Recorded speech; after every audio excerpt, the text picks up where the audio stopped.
On this Palm, or rather Cloak, Sunday, I start this sermon as we began this morning, and we highlight that which we know and what we think we know about a story so often told. Much like the Christmas story, which is usually a melding together of the two different birth narratives, the Palm Sunday story is also one we might hang on to a few bits here and there from each version. Luke's version is rather sparse, it's true. It skips the donkey's inclusion from Matthew, and, as we've said, the palms from the other versions.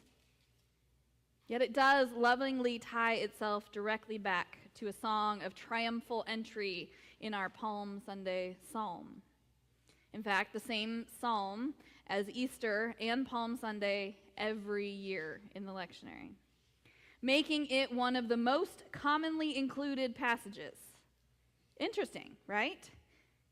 It constantly returns and returns to center us on the cornerstone New Testament writers saw fulfilled in Jesus' entry to Jerusalem, in the expectation that the long-awaited powerful man of the people will change everything for the in-crowd as they throw down everything they have at his feet. It is public worship. It's a parade. It's performative. But what happens next? In the temple worship included with the psalm, there's a veneration happening of the covenant made with Moses, but also of the temple of Solomon, to the reign of kings and a feeling of safety with the strong man in charge. Jesus, however, doesn't allow the people to hold him tied to that style of religion.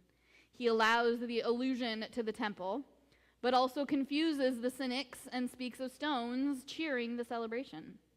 Stone, stone, stone. Maybe a tie back to the ancestral stone altars built in the pre-Moses stories. Maybe an allusion to the impossibility of God acting and living in this world. Maybe a foreshadowing of other stony moments to come. Jesus is consistently shown in Luke as someone who breaks purity codes to return believers to the foundation of the covenant founded in Abraham, where all the peoples of the earth, not just those who could keep the rituals, will be blessed through Israel's covenant. As one commentator has written in speaking of stones himself, Jesus in Luke may be alluding to Habakkuk chapter 2, where the stones will cry out demanding divine justice when the wicked have devised shame for their house by cutting off all the peoples. It's no coincidence that one of the first things Jesus does post-parade is cleanse the temple, because its economics marginalize the poor. The reign of Christ requires the inclusion of all people in the economy of God, a commonwealth of the divine inheritance. Torah, written on stone. Epiphanies, remembered with memorial stones. Buildings of stones, planet of stone, but also to those who would stop others from throwing stones. In all of it, there is a spiral, cyclical nature to the stories. Themes of covenant and sacrifice weave in and out. They're out of order, but maybe we're to see them as just touch points for those in the know, to contemplate once again how this week is meant to focus us. If we read it in order, we would have palms, and we would have meal, and we would have garden. But today, we have palms, and then garden, and then meal, and then all the way back to the psalm. Begin with celebration, with the throwing of the coats into the street and borrowing young horses from neighbors, throwing a counter-protest to the ritualized way their government sought to control the masses. Move through all the feels, fulfillment and sorrow and anger and pain, and return in 1 week to an even higher level of celebration. A week to see how our experience of the world compares to the way of God. God who loved and lived and showed us a way beyond both. But our lectionary offerings this morning also include that out-of-place moment in the garden.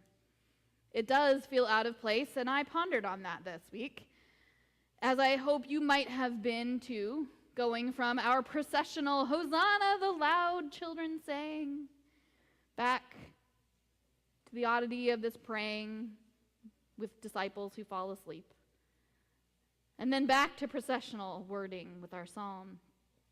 It's out of order. But maybe that in itself can be a touch point for us this day, of living in a disjointed world, with a faith that meets us in the disjointedness. Disciples who are so ready to follow Jesus' lead in the parade that they give him an untested conveyance. They change the words to a known hymn and call him King. They parade to the temple with him, trusting his every work and action. And yet, when he asks them to pray, they fall asleep.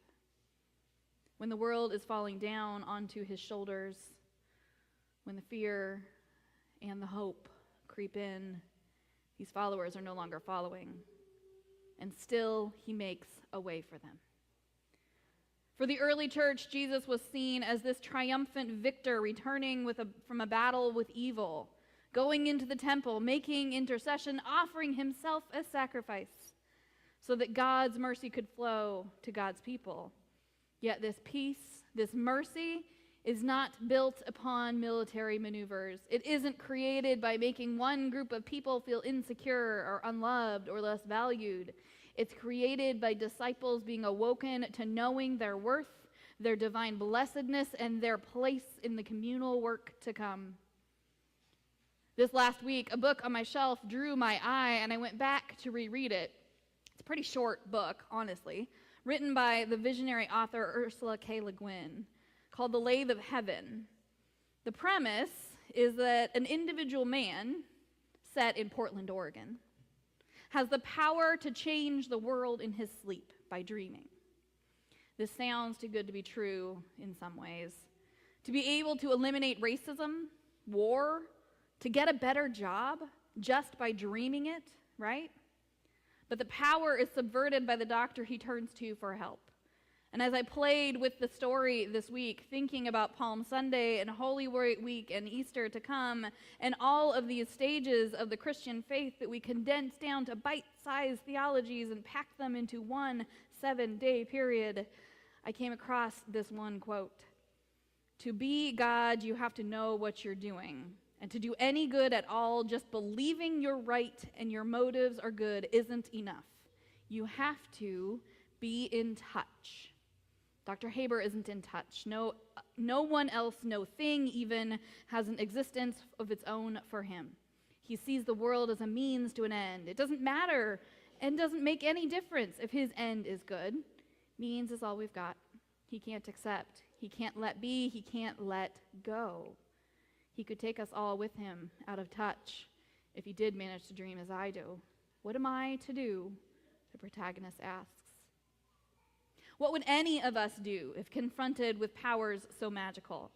What would we do if we knew the fate of millions of people landed on our shoulders? What would we do if we knew the world was desperately in need of your attention?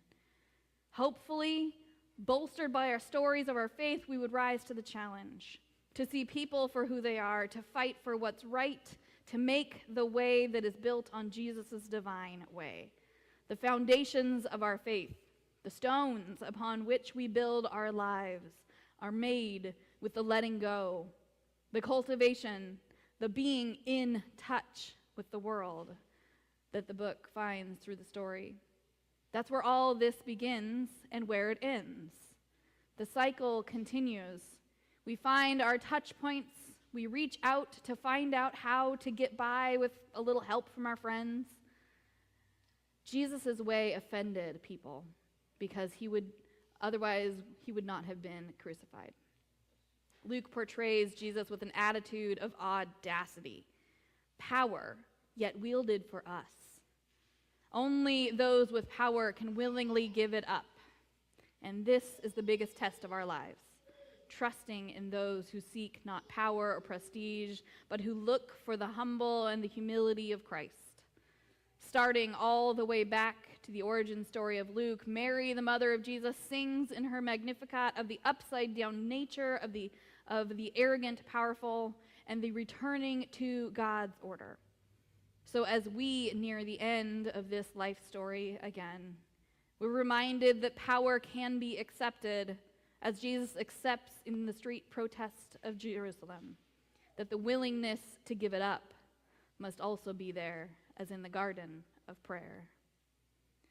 Though suffering may happen to each person in life, everyone triumphs who follows Christ, who lives within the peace, the shalom, salam of God's justice, harmony, and wholeness. The cycle turns again. The wheel of time moves with us.